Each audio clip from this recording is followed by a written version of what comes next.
Oi, pessoal, tudo bom? Vamos falar agora, tá?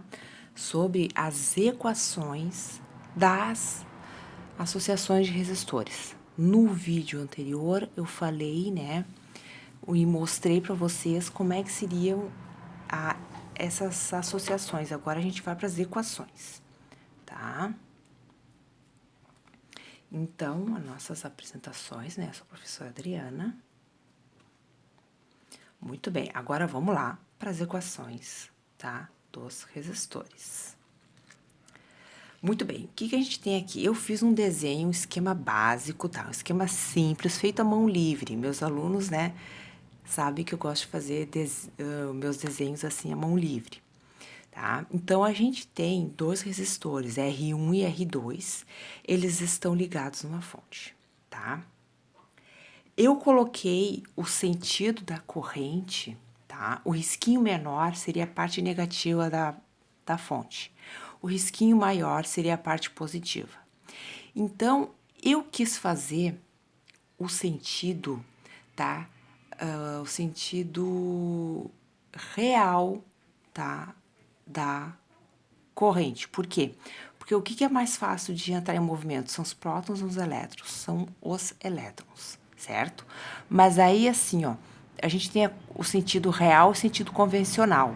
Então, a gente não vai entrar em detalhes em relação a isso. A gente nem vai falar sobre isso. Eu só quis dar uma orientação, tá? Para facilitar o entendimento. Então, eu botei o meu I ali, tá? E o círculo, tá? Desculpa, o semicírculo ali, né? O desenhozinho dizendo o que seria o caminho da corrente. Então, ela vai passar pelos dois resistores, R1 e R2, tá? Aqui, lembrando que esse daqui, tá, gente, é a série, certo? Aqui no paralelo, olha só o que está acontecendo no paralelo. Então, a fonte vai alimentar os resistores, ok? E aí, quando a corrente vai ir para o R2, a gente pode chamar que essa corrente aqui é I2. A corrente que vai alimentar o resistor 1, a gente pode chamar de I1. Então, a gente pode fazer isso dentro da associação de resistores, porque daí o que acontece? A gente vai identificar, a gente vai ver da onde é essa corrente, se é do resistor 1, 2 ou 3, da onde é essa queda de tensão do resistor 1, 2 e 3. Então, geralmente nós numeramos para facilitar a identificação de cada grandeza, tá? Como eu comentei, né? Porque para cada resistor a gente tem o quê? A gente tem que cuidar a tensão e a corrente. Tensão e corrente, né? Então, aqui eu fiz um exemplo. Se a gente tem um circuito com 3 resistores, tá? Então, no resistor 1 vai passar a corrente, certo? Digamos que é uma lâmpada, né? Então, vai passar uma corrente nesse resistor 1, tá? E vai ter uma queda de tensão nessa resistência.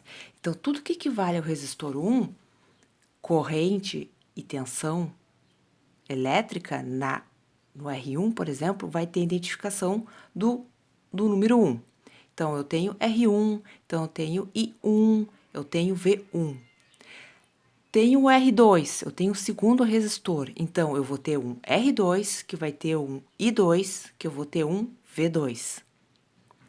E se eu tiver mais um resistor 3, então nele vai passar uma corrente 3 e vai ter uma queda de tensão 3. Tá? Então é assim que a gente identifica, tá? Quando a gente vai analisar valores equivalentes ou valores totais, por exemplo, resistência total equivalente do circuito, tensão total equivalente do circuito, tá? Ou corrente total equivalente do circuito. Então, a gente, geralmente, nós simbolizamos com a letrinha T ali subscrito, do lado da grandeza que a gente está se referindo, tá? Então, RT, VT e IT. Agora, vamos para as equações, certo? Primeiro, eu tive que falar porque a gente vai usar essas letrinhas, a gente vai usar esses números, então eu tive que explicar para que serviu esses numerozinhos. Agora vem. Quando a gente tiver série, tá? associação de resistores em série, para calcular a corrente, olha só como é que é. A corrente total é igual a I1, que é igual a I2, tá? Só voltando aqui pro desenho da série, olha aqui, ó, para facilitar um pouquinho. Olha ali, ó, eu tenho um caminho só para corrente, certo? Como eu tenho um caminho só para corrente, a corrente ela vai ser a mesma.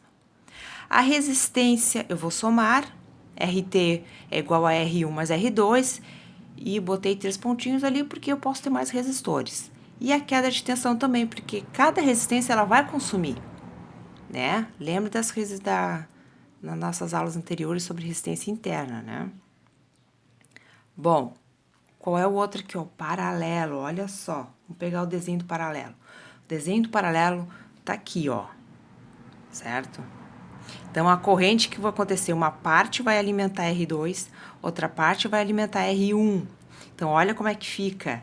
IT, ou seja, a intensidade da corrente total, vai ser a soma das correntes de cada resistor. Então, se eu tenho 2 resistores ou 3 resistores, eu vou ter I1, I2 e 3. A resistência total, aí, o cálculo dela é um pouquinho diferente, tá? Seria o inverso da soma dos inversos de cada resistência, tá? Por quê? Porque o que acontece? Quando a gente tem uma associação em paralelo, tá? A resistência equivalente ou resistência total em uma associação em paralelo, ela sempre vai ser, ela sempre vai ter um número menor que o menor valor do resistor, tá? Daqueles que estiverem ali associados em paralelo, tá? E a tensão, olha, ela vai ser a mesma. Por quê? Olha aqui. Eles estão alinhados na mesma tensão, ó.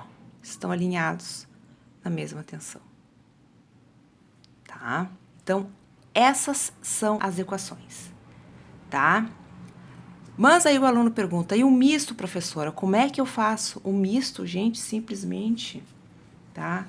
Seriam os dois, né? Desenho dos dois circuitos, tá? A gente ter um misto assim, ó. A gente vai ter um paralelo e uma série, tudo num só. Quando a gente tem isso, é o misto.